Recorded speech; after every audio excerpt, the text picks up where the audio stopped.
Denver 7 On Demand is brought to you by Ferguson and BAC Appliance Center, the best in bath, kitchen, and lighting for your home.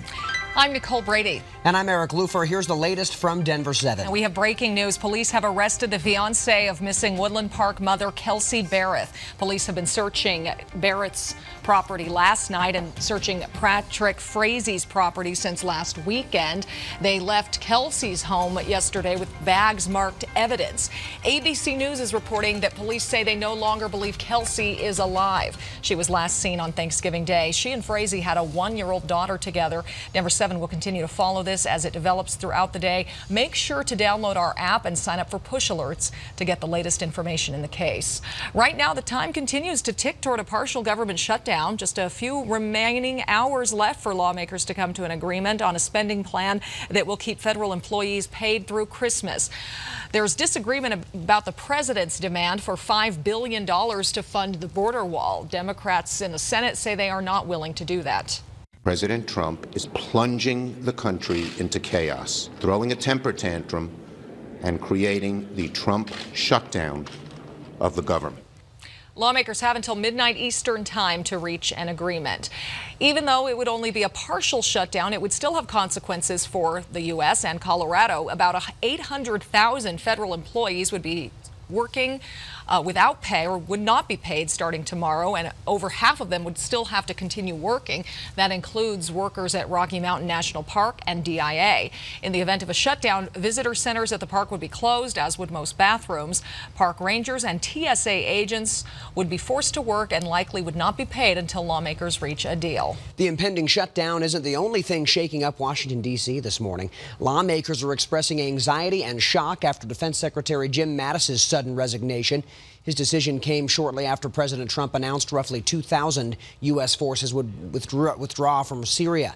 Mattis will step down at the end of February. President Trump says he'll name a replacement soon.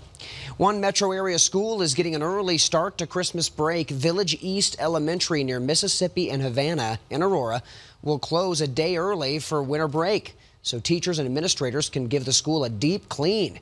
The district says there has been an outbreak of a stomach bug and the flu impacting both students and teachers.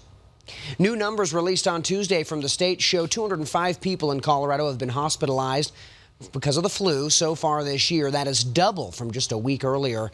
So we know the flu season is really kicking in our state. This morning, Denver has a new strategy to keep track of a troubled affordable housing program. City staff will personally attend future sales closings of more than 1,300 homes intended for people with lower incomes. Our partners at the Denver Post report this is a reaction to owners potentially breaking the rules of the program. This has been going on since March. The program provides 1,300 homes in Green Valley Ranch, Montbello, and Stapleton for low-income residents. However, some homeowners make too much money or even rent out the homes. A new audit report released yesterday shows homeowners are still not complying with the affordable housing program. Renters, meanwhile, are spending more than ever despite fewer people renting. That's according to a new report from Zillow. It shows renters spent $504 billion nationwide on housing this year. That's $12.6 billion more than last year. In Denver alone, renters spent $6.4 billion on their monthly rent. The median price for an apartment in the city is $2,115 per month, up nearly 4% from a year ago. A new housing battle is developing in Denver's Park Hill neighborhood. According to a new report from the Denverite, it concerns a plot of land on 3411 Albion Street. That's where the old Orthodox Presbyterian Church used to be. A developer wants to build land to build a bunch of townhomes on the site. However, neighbors say the site would be better used for affordable housing. The developer already won the first battle with approval from Denver's planning board. It'll go to the full city council for final approval next year.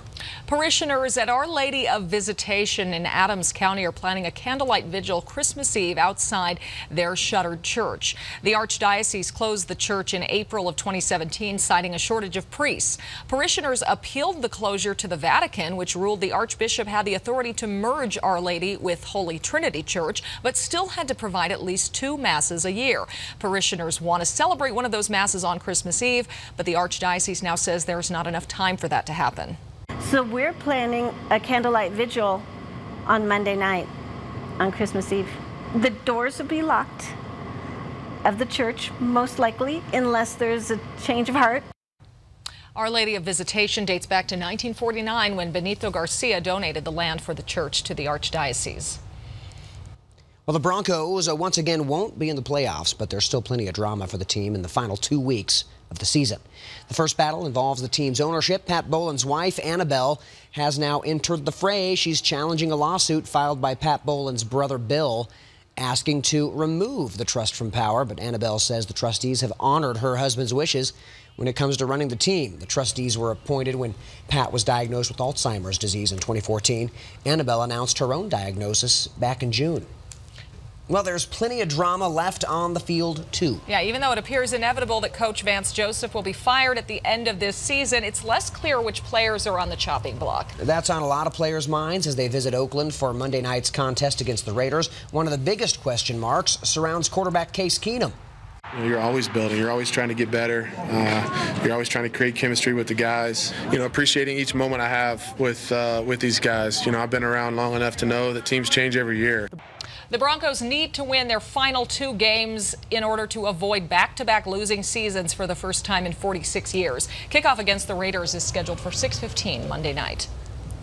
From the First Alert Weather Center now, here's Katie with your forecast. Hi everyone and happy Friday. Partly to mostly cloudy skies to start across much of the state, and then it's the warm essentially before the storm. It's going to be 60 degrees in Denver this afternoon as winter officially begins. Mid to upper 50s into Fort Collins, Greeley, and Boulder. Taking a look at the big picture across the East Coast, northeast is really going to see that heavy rain continue. We'll be warm and dry today before light snow filters in tonight into tomorrow. So mountain snow likely with our next storm set to impact Colorado come the day after Christmas. So for tonight, a few flakes will develop. Mostly cloudy skies, 25 for our overnight low, and some gusty winds, especially as you get further to the foothills. Light snow around Denver for tomorrow. Not a lot in the way of accumulation, but our temperatures will take a hit in the low 40s for our daytime highs on Saturday. So if you are traveling to and from the mountains, do be aware some heavier snow, especially as you get over those passes. Clearing skies across the state on Sunday will be in the mid to upper 40s under a partly cloudy sky. Dry on Monday for Christmas Eve, and then just in time for Christmas Day, our temperatures will get down to the upper 30s for our daytime highs, with snow likely through the middle of the week. All right, that sounds more like winter. Well, today to kick off the start of winter, you can check out the incredible Ice Castle display in the town of Dillon. And we checked, and there are still some tickets available for opening week. The Ice Castle's display, really spectacular. It feels like you're in a winter wonderland when you're there. Like the movie Frozen, kind of, right? You book tickets in 30-minute windows, so you have to show up during that window. For tonight, tickets are all sold out for 6 to 7:30, but there are still tickets available all this weekend. And starting tomorrow and for the rest of the season, the eastern 200 spaces of the early riser lot at A-Basin will be available for free. With 4 or more people in a car, it's $20 for every other car. A-Basin is starting to charge for spaces because of so many visitors. You can also check out Lyft's ski rack mode. If you're already in the high country, you can use it to get a car with a ski rack to take you to wherever you want to go. Just put in where you need to go, pick up the ski rack option when picking out your ride. Rides typically cost about $8 more for ski rack option. This feature is available at Vail, Beaver Creek, Aspen, Snowmass, Steamboat, Telluride, Winter Park, and Granby. And some changes are coming to the Winter Park Express train. Operations begin on January 4th. It takes you from, of course, Union Station in Denver to Winter Park Resort. Tickets cost $29 each way. And new this year, Amtrak is adding new snack and beverage options, including coffee on the way up and alcohol on the way back. Today, a brand new type of beer hits shelves in Colorado. The founder of Denver-based Blue Moon starts selling THC-infused beer today. It's called Saria. Under state and federal law, you cannot mix pot and alcohol in a product. So in the brewing process, the alcohol is removed from the beer before the THC is added. This beer will be available at Green Solutions dispensary locations across the state. We'll see if it gets popular. Maybe. I'm kind of interested in it. There you go. Yeah. This has been your Denver 7 On-Demand Update. Thanks for joining us. And check back here later tonight for another update, and download the Denver 7 app for breaking news and alerts.